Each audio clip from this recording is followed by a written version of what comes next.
A routine patrol turns into a risky job when Coast Guard crew members spot an odd blue vessel. As soon as they begin checking it out, the situation becomes urgent, and they need to request help immediately. Lieutenant Stephen Brickey was patrolling the Gulf of Mexico when something strange occurred. "Lieutenant, this is Ensign James Estramonte," came the message over the radio. "We have a mystery boat showing up on radar, bearing 157, roughly 4.8 miles out." Stephen's expression turned grave. "I'm on my way, Ensign." When Stephen reached the command center, Estramonte was indicating a tiny spot on the radar display. "It's a small vessel, sir, moving at about 6 knots. It resembles those decoy boats we've been spotting recently." Stephen considered this thoughtfully. "Captain Hernaiz, may I have clearance to investigate this?" The captain agreed with a concerned expression. "Approved, but exercise extreme caution." Brickey: "We've already lost 2 solid teams to ambush attacks this month alone." Stephen's thoughts began spinning as he recalled the latest intelligence they'd gotten. Drug traffickers had been employing blue-painted, low-profile vessels as bait, attempting to lure Coast Guard ships within range so larger, heavily weaponized boats could launch surprise attacks. "Ensign Estramonte, I need you to sweep everything. Sonar, thermal imaging, all our systems. Look for anything suspicious in a 10-mile radius around our position," he commanded. During the following minutes, the team operated in silence, tension filling the air. Stephen paced across the bridge, alternating between peering through binoculars and studying the monitor displays before him.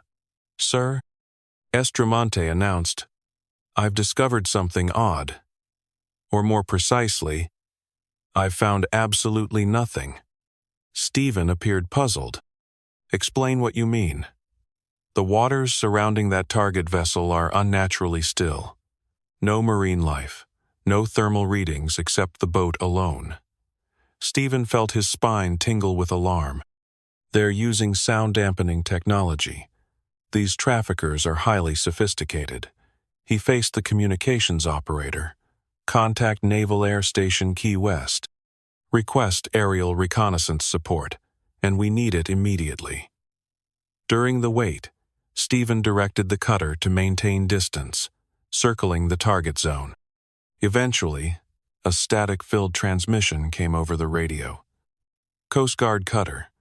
This is Seahawk 1. Area sweep completed. No additional vessels detected within 50 nautical miles. You're clear to approach." Stephen exhaled deeply. "Appreciated, Seahawk 1. We're advancing to inspect the vessel." As they drew nearer, the mysterious boat became visible. It was a muted blue shade, barely rising above the waterline with an extremely streamlined, smooth design. "All hands to combat positions," Stephen commanded. "Activate weapon systems, non-lethal protocols only." The cutter's motors whirred as they approached the enigmatic vessel. At close range, Stephen understood why it had been so difficult to detect. It was a semi-submersible, a smuggling craft built to evade radar and sonar detection. "This is the Coast Guard. Shut down your propulsion and prepare for inspection." Stephen's voice echoed through the megaphone. Total quiet. The frightening stillness that followed Stephen's announcement sent chills through him. The drug semi-sub rocked softly in the waves, its blue paint almost appearing to taunt them. "Ensign Estramonte, what are our instruments showing?" Stephen inquired, his voice strained with concern. Estramonte's hands danced across the console. "Sir, thermal scans indicate multiple individuals below deck, but there's something odd. They're barely moving at all." Stephen furrowed his brow. "Could they be injured or just playing dead?" "Impossible to determine, sir," Estramonte answered, sounding annoyed. After making several additional attempts to receive a response, Stephen reached his decision.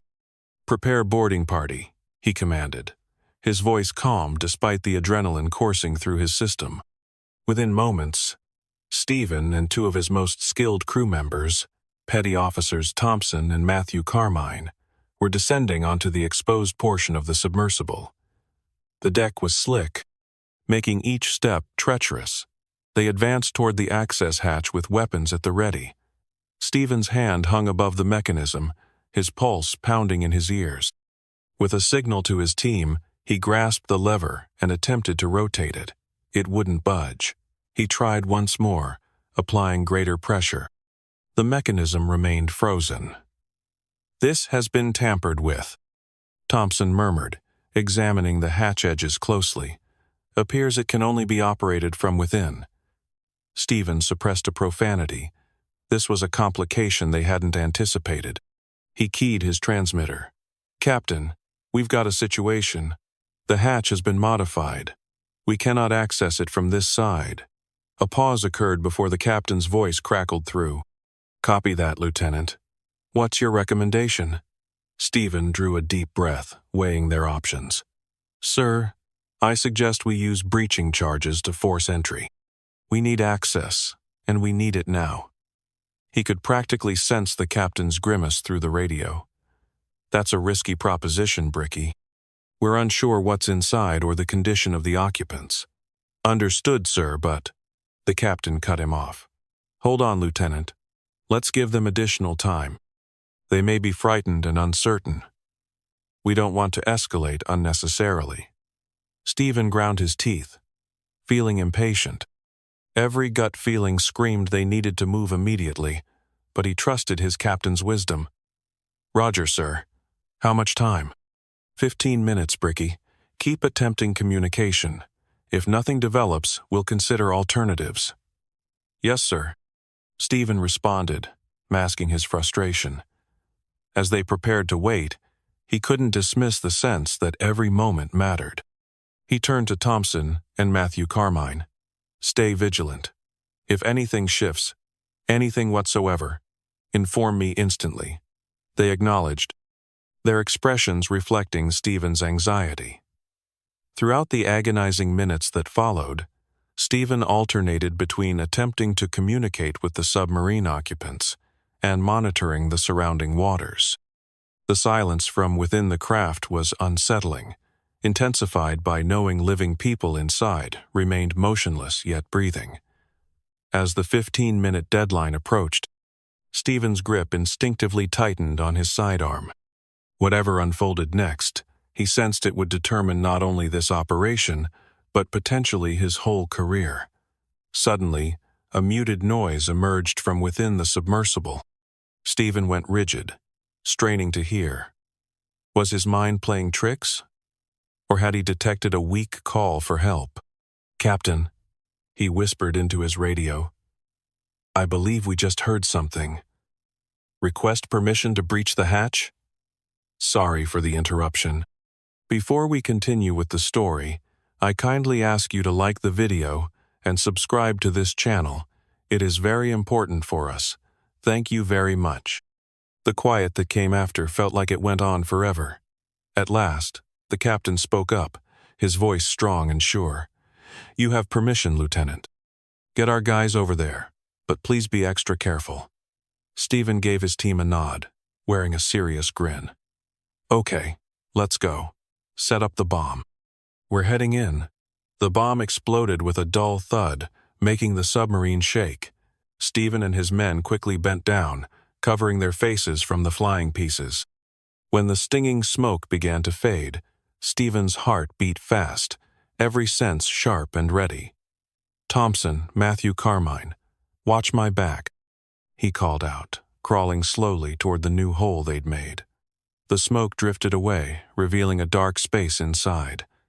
Stephen leaned closer, his eyes trying to see through the shadows down below. All at once, fear shot through him when he spotted what was waiting. "Dear God," he said quietly, his words barely heard. Inside the cramped submarine, a man with a beard and body armor had his strong arm locked around a woman's throat. The woman's eyes were huge with fear, tears streaming down her cheeks. In his other hand, he held a gun pressed hard against her temple. "Don't you move," he yelled, his voice harsh and panicked. "I'll shoot her if you take one step."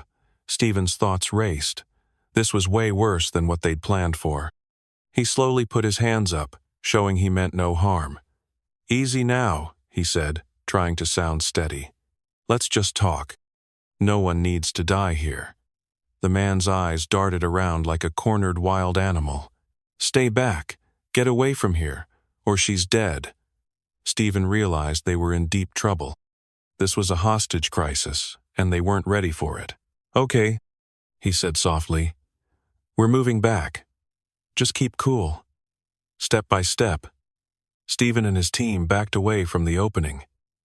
When they were far enough back, Stephen grabbed his radio. "Captain, we've got a major problem. Hostage situation. One gunman with armor, woman being held. We need backup now." The captain answered right away. "Got it, Lieutenant. Help is on the way. Don't try anything. I repeat, don't try anything." Back on the Coast Guard ship, Stephen quickly told the captain what happened, his words tumbling out fast. "Sir, we need to move quickly. Every moment we wait puts that lady in greater danger." Captain Hernandez looked worried. "I get that you're concerned, Bricky, but we don't have the right training for this. The rescue specialists will be here in half an hour." Stephen walked back and forth on the deck, his mind spinning. "Sir, if I may, let me and my guys get the right equipment. We can use smoke bombs, confuse him, and break into that boat. This might be our only shot." The captain shook his head hard. "No, Lieutenant. I know you want to help, but we wait for the experts. We stay back and keep the area safe. Do you understand?" Stephen made fists with his hands, anger and worry showing on his face. "Yes, sir." While they waited for help to come, everyone on the ship felt tense. Stephen couldn't stop thinking about the scared woman. Petty Officer Thompson walked over to him, speaking low. "Sir, what if we just dropped a smoke bomb down there? It might give us some time. Let the hostage get away." Stephen shook his head, not wanting to. "Too dangerous. If it fails, we might make him do something awful." He stopped, then said quietly, "But trust me, I want to try it." The next few minutes dragged on forever. Stephen's body was tight, ready to jump into action any second. He knew he was breaking rules by staying so close to the submarine, but he couldn't force himself to go further away. Far off, the soft sound of helicopter blades could be heard. The special team was almost there, but would they make it in time? As if answering his worried thoughts, a gunshot cracked from inside the submarine, followed by a scream that made Stephen's blood freeze. His hand went straight to his gun. He looked at the captain, his eyes begging silently, but the captain's face stayed hard. "Stay where you are, Lieutenant. That's a direct order." Right then, Stephen knew he had to choose, follow orders and maybe watch an innocent woman die, or act and risk everything: his job, his life, and his team's lives. The gunshot from the submarine rang in his ears, a scary reminder of the life in danger. He stepped forward, everything inside him pushing him to move. Suddenly, a strong hand caught his arm. Stephen turned to see Officer Thompson, his eyes full of understanding and resolve. He shook his head a little, silently asking him to wait. "Sir," he whispered, his voice barely heard over the sound of coming helicopters. "We have to trust the system. The special team is here." As if right on time, the steady sound of spinning blades became loud. A smooth black helicopter showed up overhead, its wind whipping the ocean into chaos. With skilled movements, members of the elite Coast Guard special team dropped down ropes onto the ship's deck. The team's boss, a seasoned veteran named Commander Laureano Ubiña, walked up to Captain Hernandez.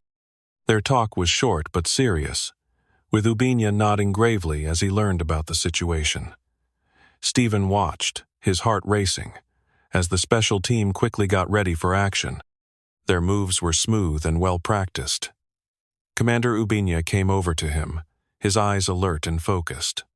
"Lieutenant, I hear you've been watching this whole thing. Any final details?" Ubiña listened closely, sometimes nodding or asking for more information. "All right, team," he shouted to his men. "We've got hostages with at least one armed man, possible wounded inside. We go in quick, and we go in strong. Clear?" A bunch of "Yes, sir" voices answered back. With a signal from Ubiña, 2 team members tossed gas bombs into the submarine's open hole. The bombs hissed as they released their blinding contents. Moments later, Ubiña gave the go-ahead, and the special team rushed into the drug boat with expert skill. The next few minutes were torture for Stephen and his crew. The muffled sounds of yelling and struggling came from the submarine, broken up by what could have been more gunshots. Stephen's hand stayed on his weapon, every muscle in his body tight and ready to jump in if needed. Then movement at the opening caught his attention. A woman emerged, her face covered with tears and very pale, but breathing. She was quickly followed by 2 more people, both looking scared but okay. Stephen felt a rush of relief flow through him, as he realized these had to be the hostages. Finally, members of the special team started coming out, leading 4 men in handcuffs, the armed criminals. Their faces showed both stubbornness and fear, their eyes darting around wildly as they were taken away. Commander Ubiña was the last to leave the submarine. He walked up to Captain Hernandez and Stephen, his expression serious but pleased. "Submarines cleared," he reported.